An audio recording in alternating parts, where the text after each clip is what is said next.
Hello. In this video, I'll be covering the subject of reflections, why they're important and how to paint them. With a little bit of knowledge and practice, reflections become easy to paint and they will greatly help your compositions. So what are reflections? In simple terms, reflections are when images bounce off an object and are perceived by the viewer. Examples of these objects can be anything from a shiny mirror to water and even the road. This may not be a purely scientific definition, but it is very workable for our purposes as artists. Reflections and shadows often get confused. The key point to remember is that reflections are always towards the viewer, no matter where the light is coming from. In a painting with reflections on water, this is always represented as towards the bottom of your paper. However, unlike a reflection of your face in a bathroom mirror, where we are looking directly ahead, most of the other reflections we see are of things lower than our eyes. Instead of just seeing what is directly in front of them, they see additional shapes or parts of objects that you can't see when you're looking directly ahead. The colours are also different. An example of this is when you look at a pier on a lake. If we look downwards at the reflection, in addition to the side of the pier, we also see a reflection of the underside of the pier. Another example is when we look at a reflection on a river or stream, we often see a reflection of the sky through the trees, while not being able to see the sky if we look directly at the trees. This is because light from the sky beyond the trees shines through the gaps in the foliage and bounces off the water towards our eyes. If you look around you, I am sure you will find many similar examples of what I have just covered. Here are some reasons why reflections are important. Reflections can be full of beautiful colours and shapes that you would not see otherwise. For example, a dull scene can be transformed when the rain makes the ground reflective. Lights from windows, colourful clothing and umbrellas now become wonderful sources of reflections. Like shadows, reflections can also be used to connect shapes. In this way, they can help direct the viewer's eyes around the painting, rather than making them jump from one disconnected shape to another. They can convert a somewhat boring shape into a more interesting one. A boat with no reflection looks less interesting than one with a reflection. A reflection can connect the middle distance to the foreground, helping move the viewer's eyes around your painting. It can tell you whether the water is calm or turbulent, and everything in between. Reflections on smooth water are more mirror-like than those on choppy water. Reflections help connect objects, such as boat, piers, etc., to the water. Reflections can help convey atmospheric effects. Soft, indistinct reflections can enhance the effect of mist, while darker, sharper reflections can indicate grey, overcast skies. Now let us look at how to paint reflections. First thing to know is that a reflection is directly below the object being reflected. If you are reflecting the mast of a boat, then the mast reflection must be directly below it. Unlike a house mirror, reflections on water are changed by the colour of the water and what is underneath its surface, such as sand or a road. The colour of the object being reflected combines with the colour of the water. For this reason, reflections of a light object, such as the white hull of a sailing vessel, will be darker than the object, while reflections of a dark object, such as a black or dark blue hull, will be lighter in tone. If the water is green or some other colour, then the reflection will also have some of that colour in it too. The colour of the sky modifies the colour of the water. This in turn changes the colour of the reflection. Water is not a perfect mirror, so some of the light is absorbed by it, which makes reflections duller than the original. Reflections are also modified by atmospheric perspective, just like the objects being reflected. So a distant boat in mist will have a weaker reflection than one closer to the viewer. Sometimes a boat's shadow will align with its reflection due to the position of the sun. In this case, the reflection can appear darker than normal.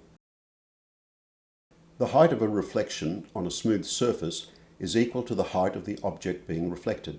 So a boat's reflection will be the same distance below water level compared to the height of the mast measured from the surface of the water. However, in some situations, the undulations on the surface of the water can create a reflection that is longer than the height of the object being reflected. Just like shadows, reflection edges can be quite varied. On very still water, a reflection can be almost mirror-like, with clear images and sharp edges, but its colour will still be modified by the water's colour.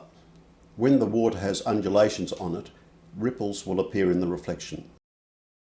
As I mentioned earlier, in certain situations, this can make a reflection extend further than the height of the object being reflected. In this case, you will usually see gaps in the reflection. If the water is choppy, especially if the object is in the distance, it can become very hard to see a reflection at all. On rivers and lakes, wind will often disturb the surface of the water enough to lighten the darkness of the reflection. In early morning or late afternoon, the sun can have a very long reflection because its light skims the surface of the water. I will now cover how to paint reflections in various situations. My first example looks at painting the early morning or late afternoon sun on water. In this case, the reflection of the sun creates a bright, broken and dispersed pattern of light on the water surface. This effect is particularly useful for directing the eye and adding light to your painting. I usually create the pattern of reflections with quick dry brush strokes before filling in the rest of the water on either side of the sun's reflection. As I said, I want some glitter coming through here, so I'm starting with a brush. You can see how my brush is not bouncing back to a full point. That's about how much paint you want in your brush. And start from here. Just barely touching the paper. Right now I'm not painting the water, I'm painting the glitter.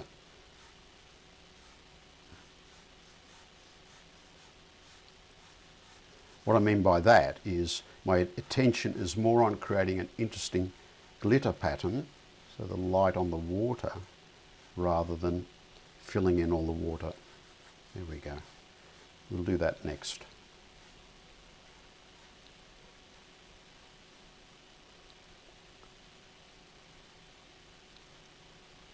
We're going to paint around these rocks.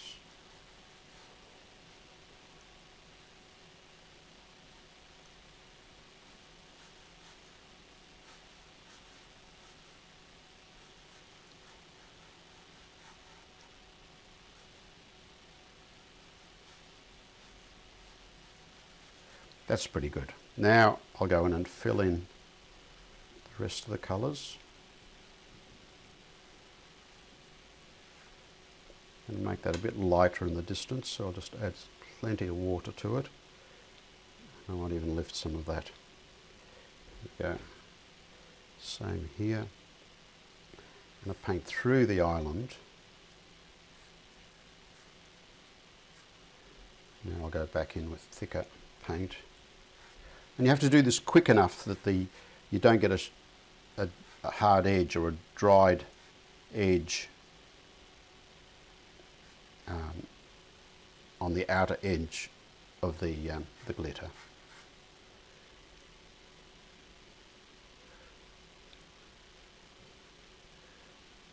Just going to quickly establish this edge. This time I'm not painting into the rocks because there's a lot of light on those rocks, so I'm painting around them. Here and there I'll leave the odd glitter in the distance. There. Let's paint around this rock. And I find it's easier just to quickly paint around a rock with a point and then paint out from that. You have to do it quickly, but if you wait till it dries, then you end up with a dark line that you didn't want.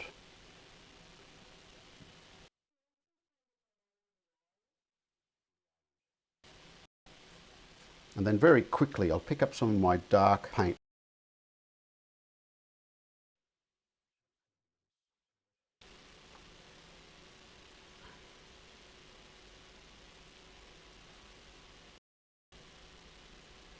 I'm going to lighten it a bit.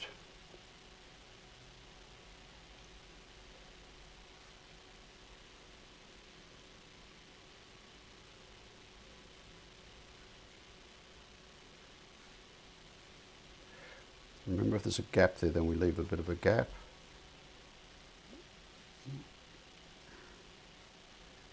You're just going to see a hint of this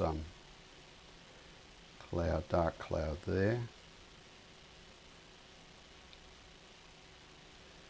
Just run that through like that. Then here.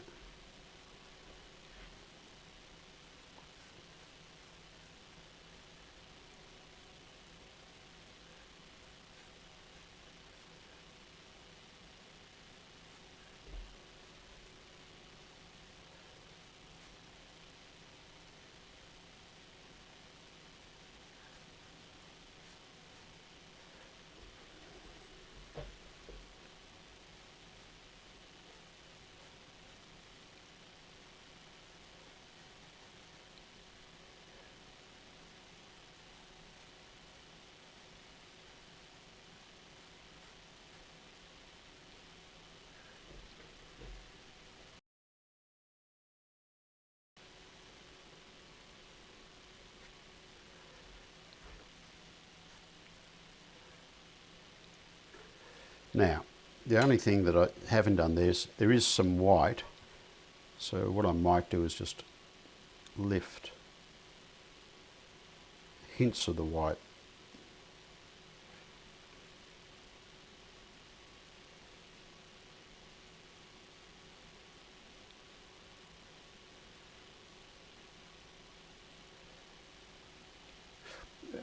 And in my painting, because I've got a lot of white here, but really that's not going to be shown so much in the reflection because I've got all this glitter there, so that's not that important. Here, however, let's lift some of this.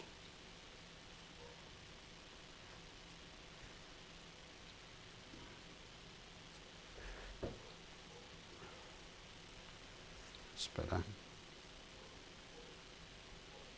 A little bit here.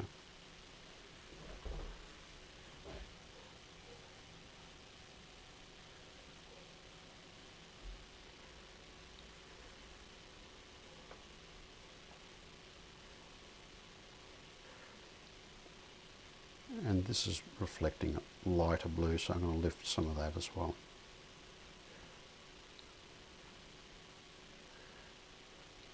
And when I'm lifting, I'm sort of dragging the brush and then lifting it up this way rather than pressing and just dabbing, because the dabbing tends to give you sort of sharper transitions between the light tone that you're creating and the darker tone.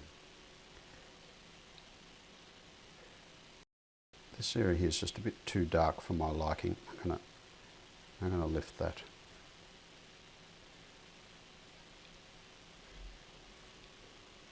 And this is fine. There you go. This next example looks at a simple reflection on calm water. When painting reflections on calm water, additional details are required, as the water acts more like a mirror.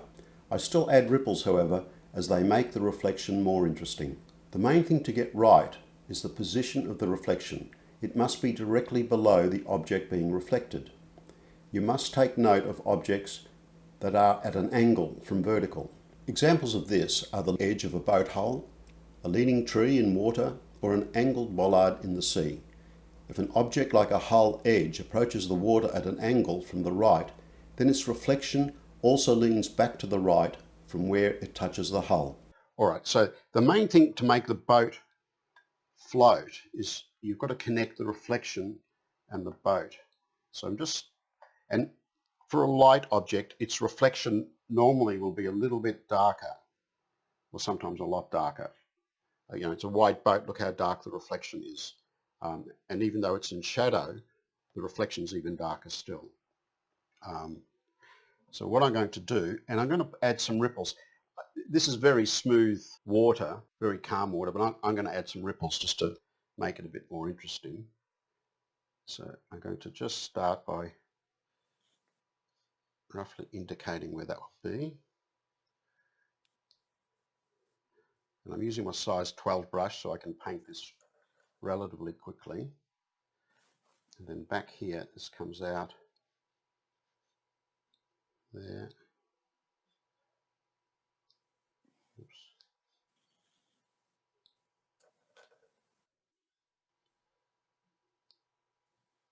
The main thing, if this is the end of the boat, you can't have the reflection all over, over here somewhere.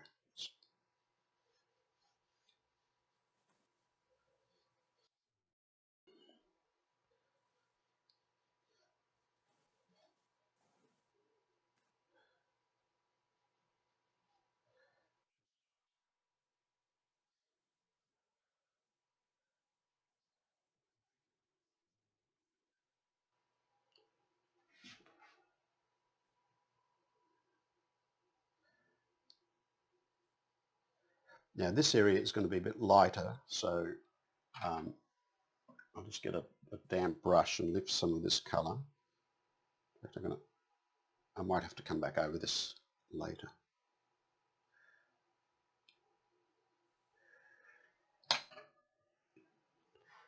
And then the mast, the colour is not going to be that different, but I will still make it a tiny bit different. Go back to my cobalt blue burnt sienna mix.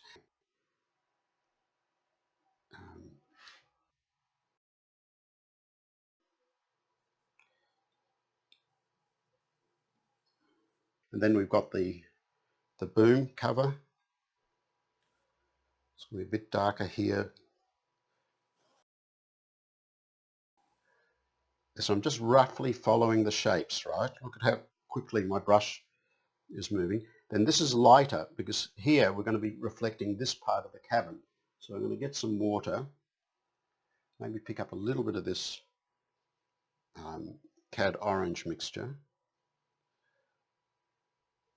And it comes down here like that. And then we've got these shapes there, there. And these lines are going every which way. We've got some reflection. I've come down too far here.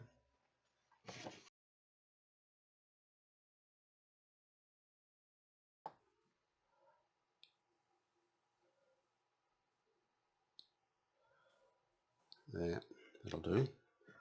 Then there's this blue line, which I might just redefine a bit.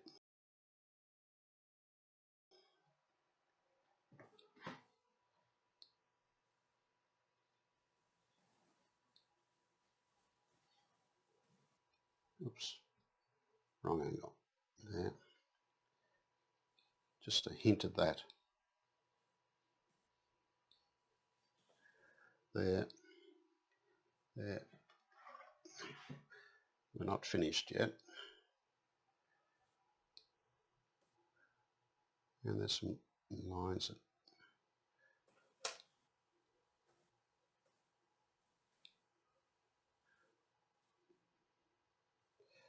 okay, now, so that's the basic reflection for this boat, but now we need to really connect it to the water, and normally there's a dark line there, so what I'm going to do is I'm going to get some French ultramarine and burnt sienna,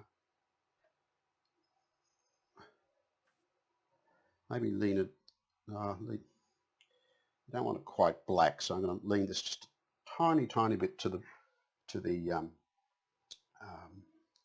brown, and we're going to run that line across here. And I'm going to just slightly modify the shape of this boat.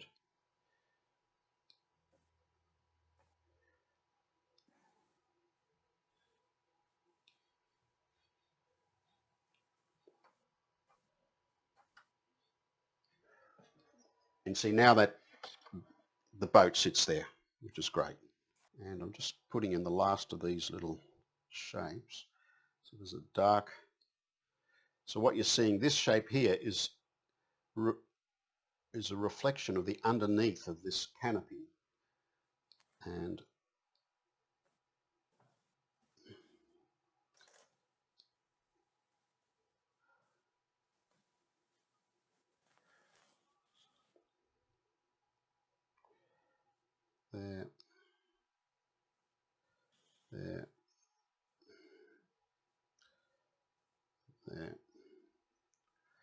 vary the colour a little bit.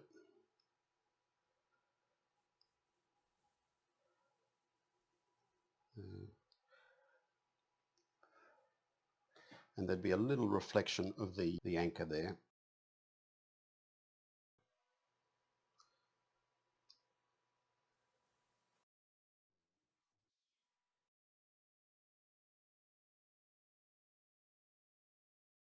Reflections on wet roads can be way more interesting than a plain dry surface. They can be quite difficult to paint, however, but when done right, they can transform a dull-looking subject into a great one. These reflections have every different type of edge effect. Some are sharply defined, others have a broken edge, and there will be lots of soft wet-on-wet shapes. Once the road surface is wet, reflections can connect objects to the ground, just like shadows do. They will also allow more colour to be added to your composition. These extra colours can come from window lighting, colourful umbrellas and clothing, or even from street and car lights. The colour of the road will also dull and change the colour of the reflection.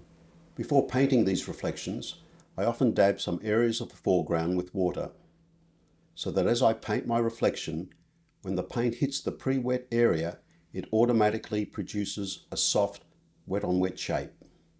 I use this same technique when painting large shadows in the foreground of my watercolours. Remember, the reflections are always going to be a bit duller than the object you're reflecting, so an easy way to spot that, if you look at this window here, see how bright that is, but look, its reflection's duller, all right? Because I had some greyish colour. Here I can mix my red into that, orange. The main colour is really the reflection of the shadows. So I'm going to mix a shadow colour. It's just some French ultramarine, bit of pink.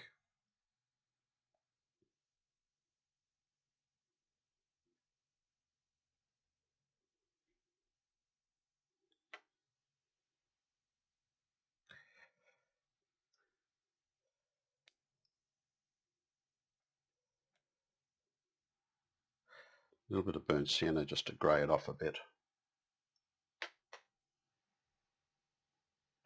And again, when you test it, this is closer to how strong it is. It looks very strong in the palette, but it's nowhere near that strong.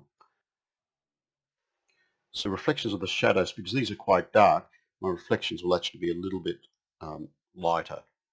Okay, so I've mixed this tone, and this is a good tone for the reflections of these shadows here, but in the distance it's got to be a lot lighter. So pick up some of that paint, drag my brush through the corner here to take half the moisture out, and then I just dip it in the water, and that dilutes it, and that gives me a weak reflection of the shadows in the distance.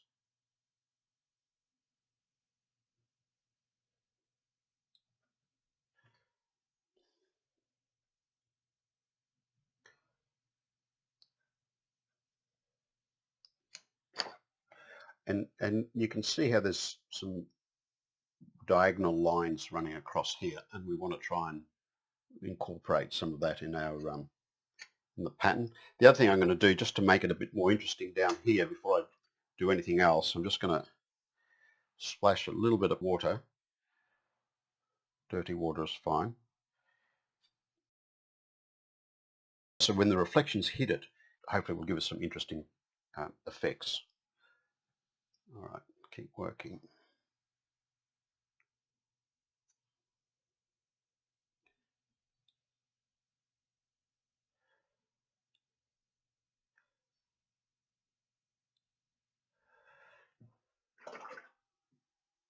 Where I've got some of these other colours, I'm going to put a little bit of brighter red here, maybe somewhere here.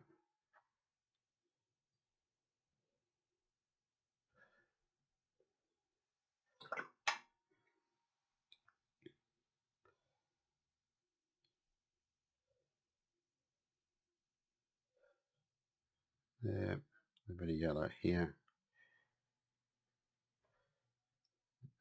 There.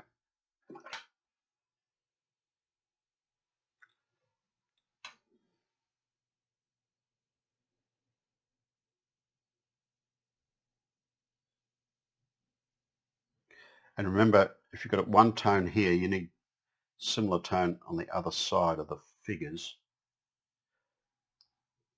because they're the same distance away from you.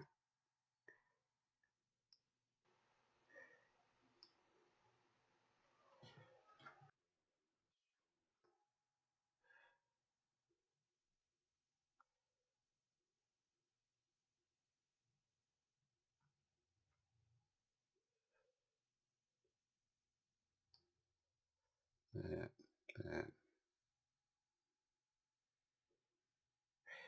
And when you look down at this reflection, it'll actually reflect what's underneath the awnings, which will be reasonably dark. So I'll pick up some burnt sienna and mix it with that shadow colour. So you're going to get a dark shape sort of running somewhere along that area, which we're going to work on in a minute. I'm going to darken this bit.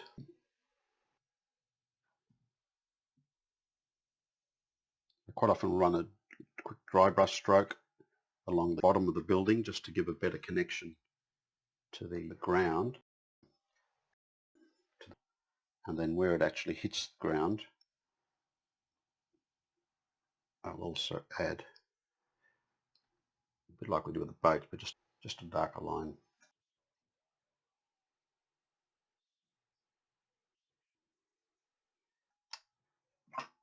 Wrong colour, Joe.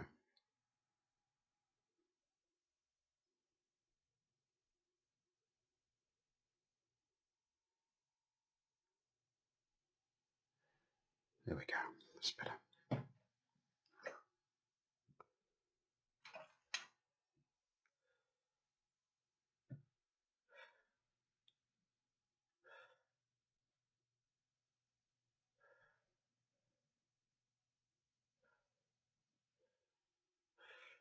This is probably not quite dark enough, this shadow, for the foreground.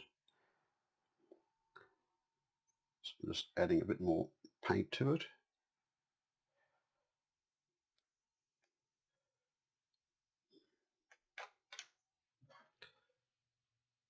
It's better.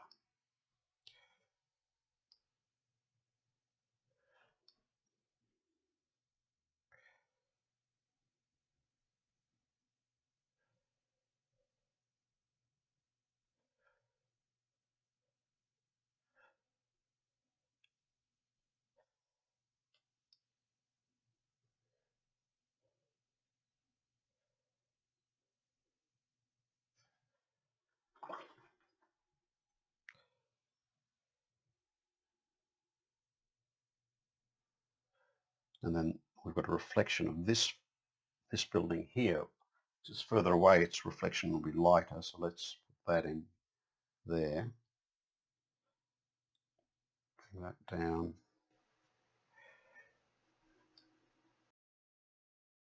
That'll do. And this comes over here. Something like that. And then this figure,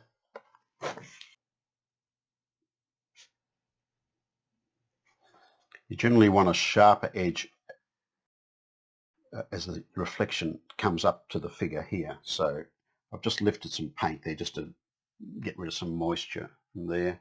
She's got dark trousers, so I'll just mix a dark shape here. There, that'll do. This foot is above, so you won't actually touch that.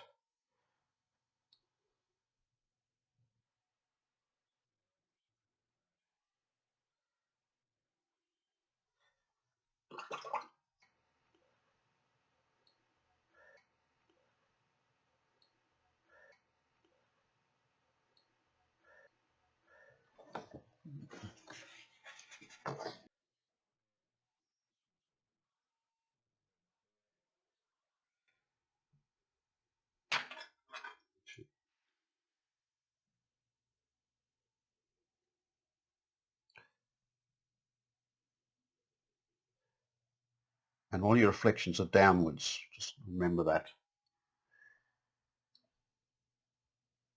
Some of these are just little quick lines. This is leading too much, so I'm going to have to lift Some of that.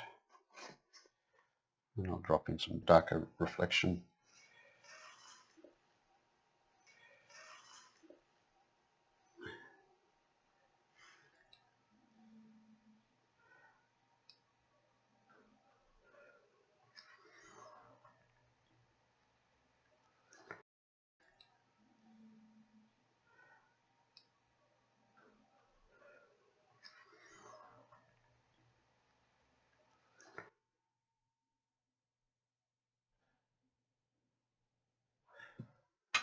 I'll wet this side.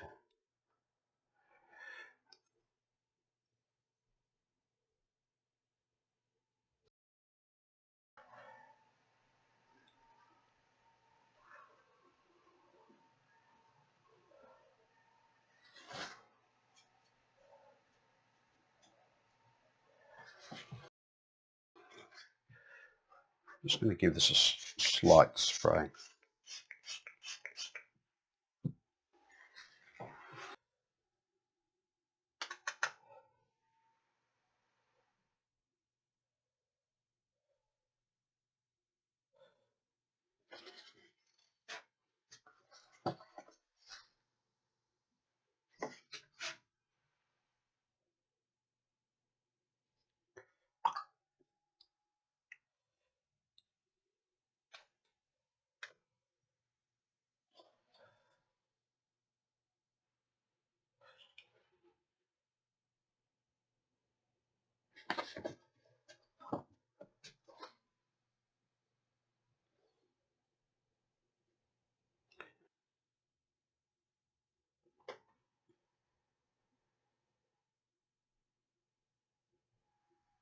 And here I'm reflecting some of these buildings.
Great.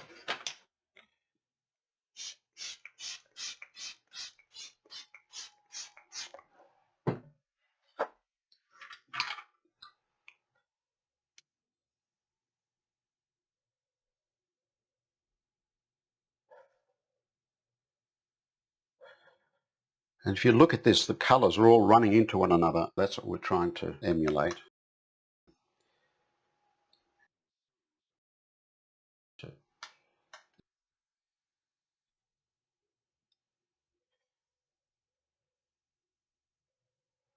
But I have to make certain allowances because I have more light in my painting.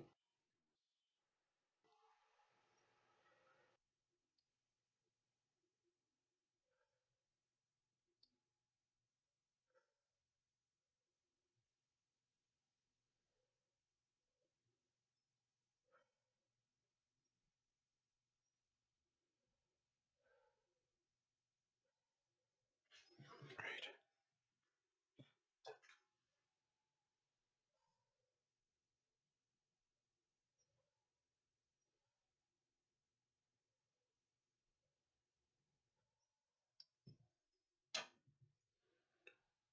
then we'll go back into this shadow colour.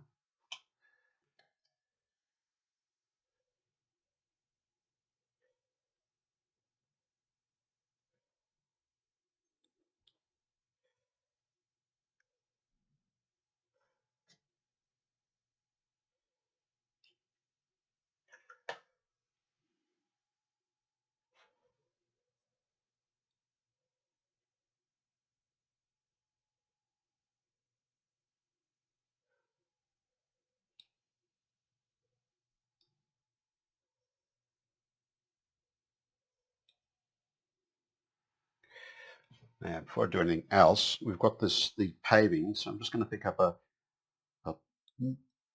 mid-tone grey, which is mainly this shadow colour with a bit of this dark grey I've got there.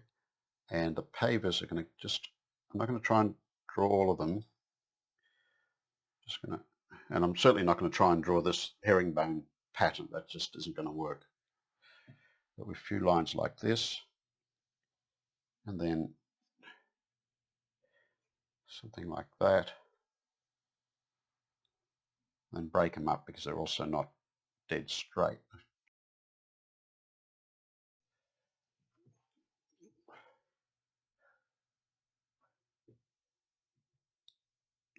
And then here, this is broken up with, puddles and different undulations and whatever.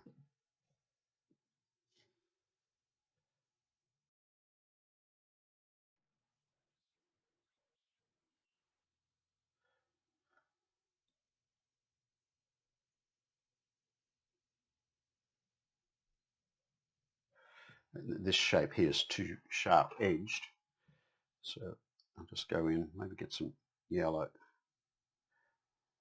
just soften that. Now put a bit of yellow here,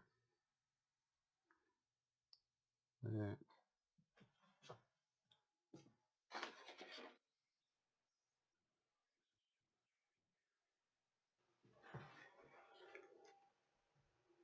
So we've got some good light coming through here. I might, so got a bit of white there. Let me just see what happens if I dab it a bit, just for contrast. This bag is not quite coming out like I wanted.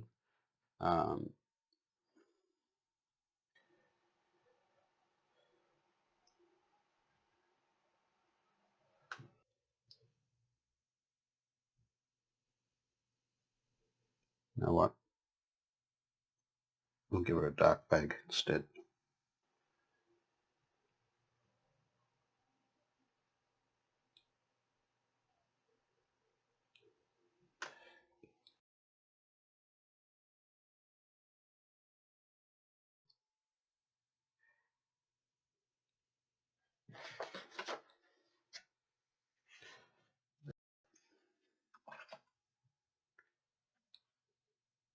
Just clean water running through some of these other wet areas. Might just strengthen some of these colours here.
Great. I think that will do it. In this next painting, we will look at reflections on sand.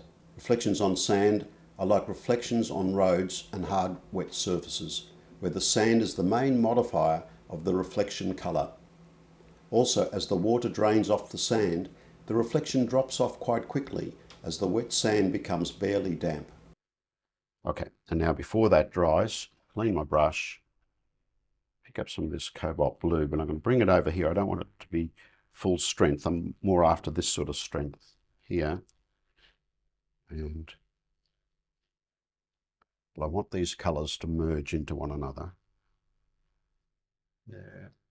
Same here, so I'll paint into the wet sand.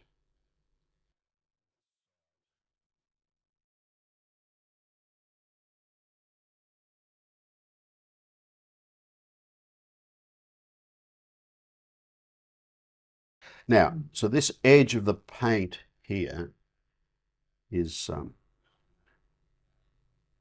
the edge of the foam is a mixture of sand and sky, meaning wet sand and reflection of the sky. So I add a little bit of the sand colour into my mix.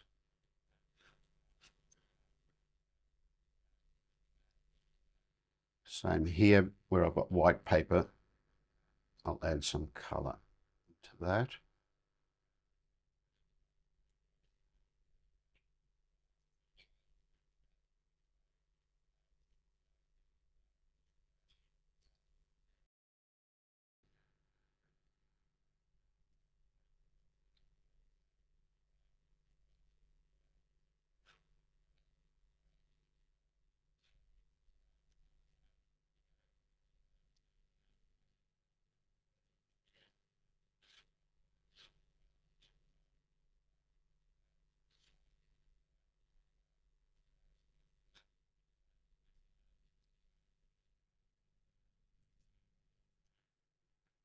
There we go. I'm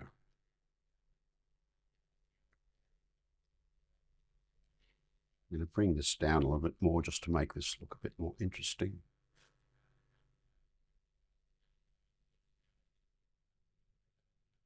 And here, the paint's drying a little bit too fast. So what I'm going to do, I'm going to cover this part and spray it from fairly close range. I don't mind if I get a little bit of sparkle on that there. I can adjust that.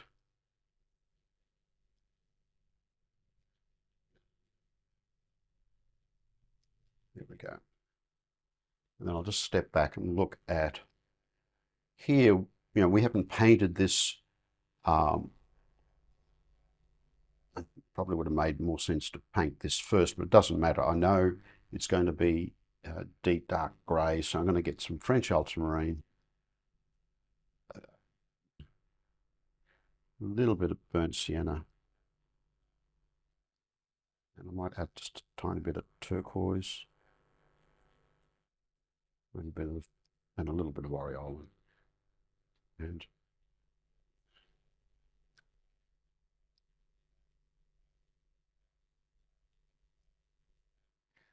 this will be a hint of a reflection of what's up there.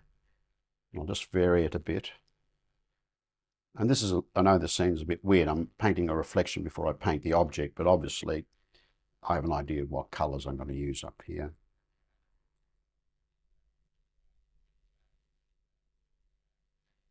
And I'm going to throw in a few little ripples like that.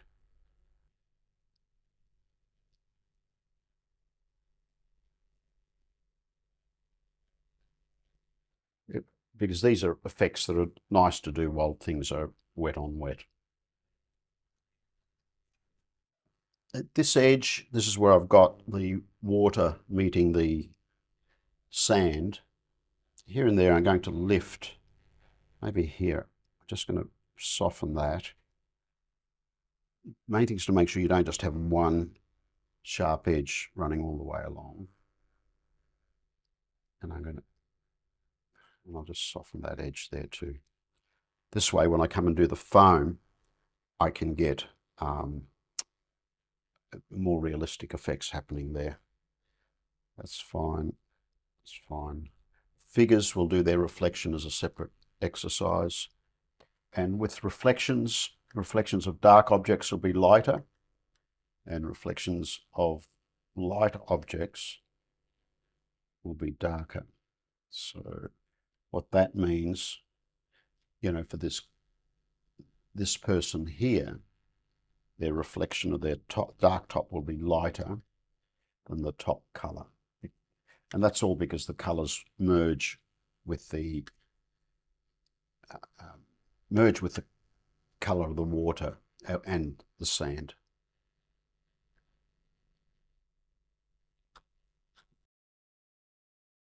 Very indistinct reflection.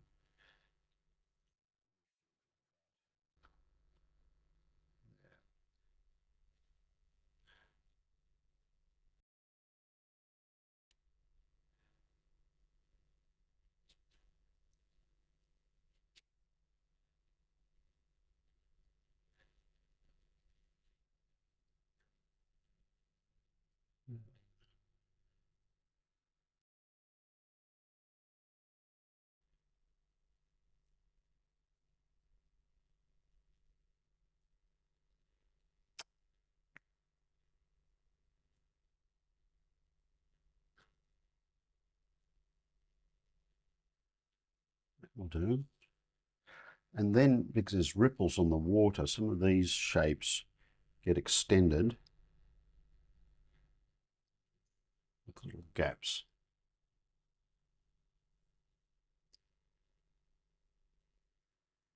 And the other thing with reflections, they're always directly below the object. So these are the figures. You can't have the reflections of these figures leaning out to the side.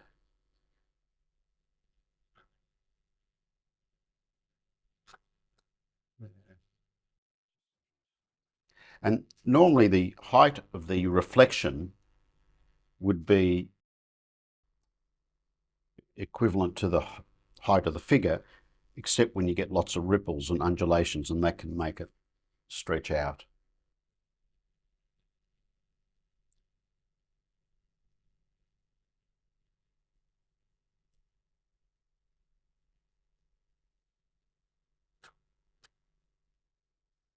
And sometimes I'll just put a little dab there and then just drag my finger along, and that creates its own little dry brush strokes, which sort of works quite fine. I hope this video has given you more insight into why reflections are so important and how you can paint them in a more interesting manner. If you have enjoyed this video and want to see more like it, please hit the like and subscribe buttons and press the notification bell to be informed of each new video I produce. Also, if you have any questions on the topics I covered today, please leave them in the comments section below. Have fun with your painting, and I look forward to seeing you for the next one.